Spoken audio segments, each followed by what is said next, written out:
Yes, Council. Yes, sir. What kind of information do you want from the Ministry of Internal Affairs in relation to the Joint Anti-Terrorism Task Force JATT? Now, I need serious documents relating to the creation of this thing and how it operates. Terrorism is not new here.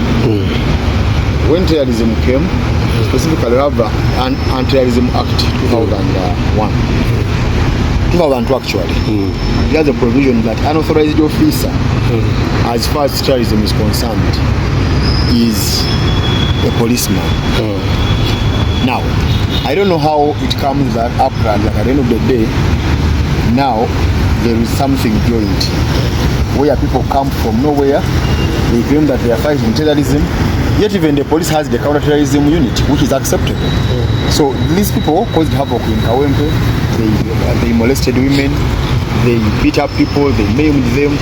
So I think we need to have the information relating to them before we can actually start taking steps to ensure that the culprits are brought to book. Council, so what you're saying that JATT is an illegal militia? Ultimately, unless this ministry looks at the information, because there's no act of parliament setting up something called JATT. In the constitution it's not there. In the Anti-Terrorism Act it's not there. So where is it coming from?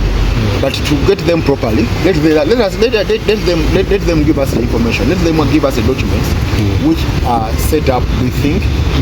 Otherwise it's an illegal militia. Don't forget the fundraising advisor 701 88 1231 and 7876 086.